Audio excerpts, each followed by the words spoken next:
In my early 20s, along with a friend, I used to enjoy exploring old abandoned buildings. We would set off on our motorbikes in the dead of night, with rucksacks on our backs, carrying a sleeping bag, torches and a bit of food and drink. On this occasion, we had found an old abandoned factory in the countryside surrounded by woods and fields. It was in the middle of nowhere and out of sight. When we arrived, we turned off our bikes and got out our torches. We walked around the building's perimeter looking for easy access, but every window and door was boarded up, apart from one. A tall wooden side door was already ajar. I pushed it slowly open. The door creaked loudly as we cautiously walked into the building's darkness. Our torchlight shone into the darkness, revealing a big, vast, empty space with old brick walls and concrete floors. At the other end of the vast, empty space, we climbed some steps that led up to a large office with a huge window that overlooked the floor below. We decided that this would be where we would set up our sleeping bags and spend the night. After removing our rucksacks and rolling out our bags, we decided to explore deeper into the building. The building was huge. Beyond the vast empty space was a door that led into a smaller space, and it just kept on going like that, room after room, door after door. When I opened the next door, I felt an eerie presence and the light on my torch went out. I turned and called out to my friend, but he wasn't there. Then I heard a noise like a quiet shuffle of feet.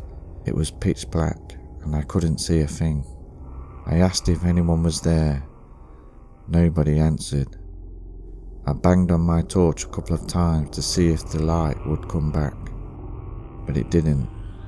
I slowly walked forward in the pitch black with my arms outstretched.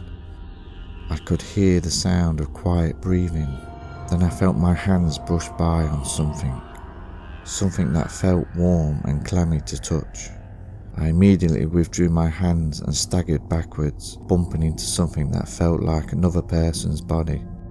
At the shock of this, my torch fell out of my hands to the ground, and on impact with the ground, the light came back on. The torch rolled to the other side of the room, stopping at the wall.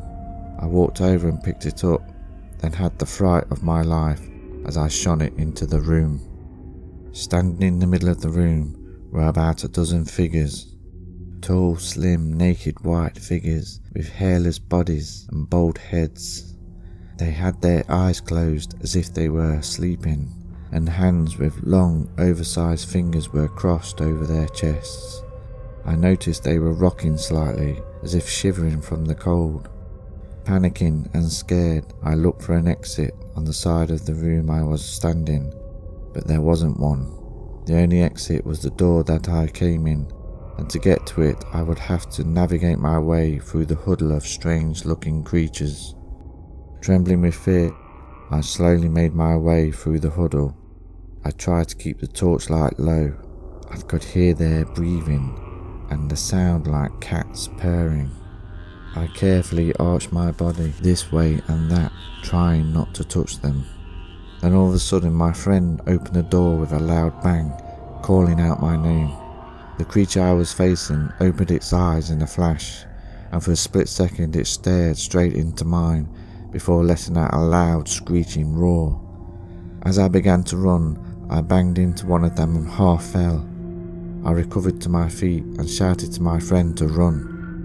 We ran as fast as we could, following the light of our torches through the darkness of the building. We could hear the strange creatures following behind. We made it outside, and leaving our rucksacks behind, we climbed onto our motorbikes.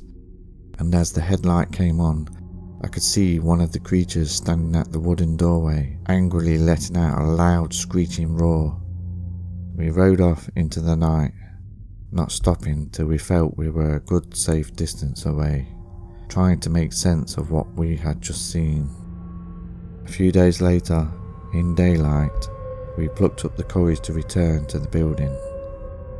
but there was no sign of any strange-looking creatures, and even our rucksacks and sleeping bags were still in the same room above the steps, untouched.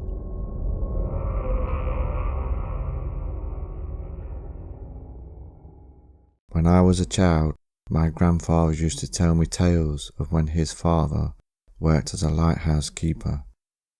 As an old age pensioner now, I can barely remember any of them. But there is one that sticks out in my memory. He told me he was one of two men who manned a lighthouse off the coast of Scotland. He was a jolly man with a bushy beard who wore a fisherman's hat with a pipe always hanging from his mouth. It happened on a cold, stormy night. The wind and rain were lashing down, and the waves were crashing against the rocks below the lighthouse. The big shiny light already set, my great-grandfather sat below with his colleague, listening to the sound of the storm, passing the time away, playing cards and drinking tea with a drab of whiskey to keep warm.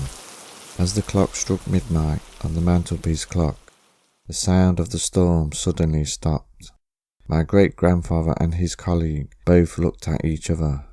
A strange sound, like that of a ship's horn, wailed through the air. My great-grandfather grabbed his binoculars, then they both quickly made their way up the steps to the big light.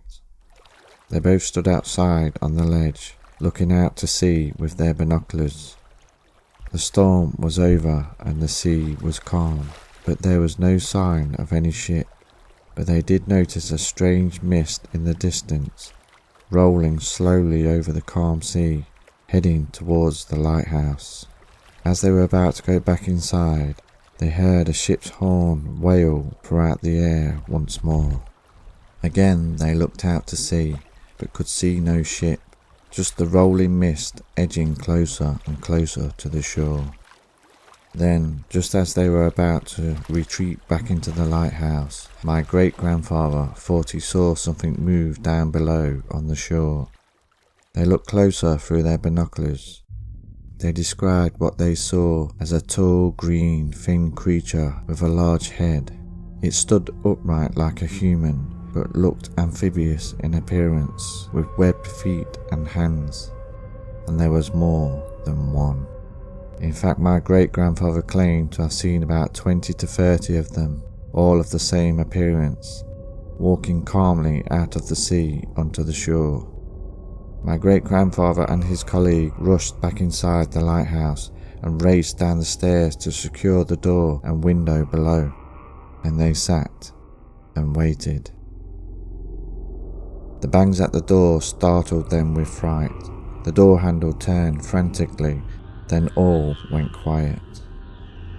They listened for any sounds. Then they heard dull thumping sounds coming from above, as if the creatures were climbing the lighthouse walls. They had forgotten to secure the door at the top of the lighthouse. They both rushed back up the stairs, but it was too late. One of the creatures was inside. Frozen to the spot, they stood staring at the creature, who blinked at them with big dark eyes, making strange clicking sounds as if trying to communicate. My grandfather's colleague spotted an axe hanging on the wall and began slowly moving towards it. The creature let out a loud, high-pitched roar before grabbing my grandfather's colleague and within seconds whisking him away out of the door of the lighthouse. My great-grandfather rushed out onto the ledge, calling out his colleague's name, but there was nothing but silence. Through his binoculars, in the darkness, he could see the strange creatures walking on the shore towards the sea, holding aloft his colleague. Then the wailing of a horn and bright lights emerged from out of the sea. The strange creatures carrying my grandfather's colleague boarded the vessel, which my grandfather said was huge and oval-shaped. Then the strangest thing happened. It shot up at speed into the dark night sky and vanished. My great-grandfather continued to work as a lighthouse keeper well into his retirement, but he never saw his colleague again. Until one evening about 2 years after that night, he was sitting in a pub when in walked his missing colleague. But when my grandfather approached him, the man claimed he didn't know my grandfather and had no recollection of ever working on any lighthouse.